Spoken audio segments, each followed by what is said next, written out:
At the beginning of the school holidays, I'd managed 4 weeks of doing something. I'd managed to not work a weekend for 4 weeks leading up to the school holidays. And you know what? It felt brilliant. It gave me time to unwind, it gave me time to really recharge. And now that the manic and the juggling nature of the school holidays are over, I'll be back to, as much as possible, not working weekends.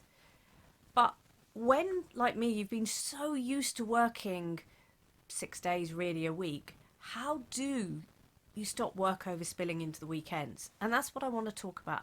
How to stop that work overspilling into the weekends.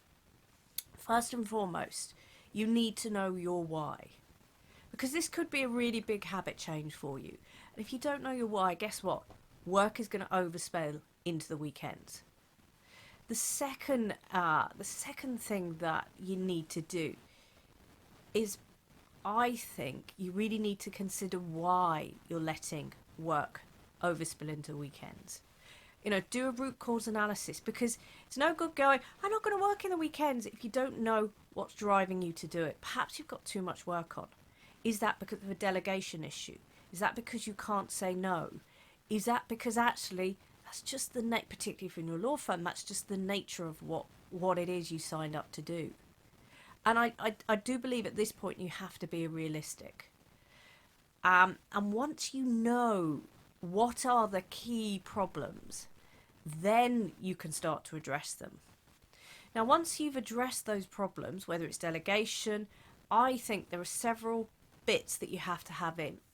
First thing is, when I first stopped working weekends, I didn't know what to do with myself. So you need to plan some stuff in to do. Stuff that you're going to enjoy, stuff that you're going to look forward to. For me, that was more time with the kids, that was more baking, that was more, looking into recipes, planning ahead. So the first thing is you've got to put stuff in. Otherwise, you're going to fall back to old habits. The second thing is aim. For me, I always used to get worried.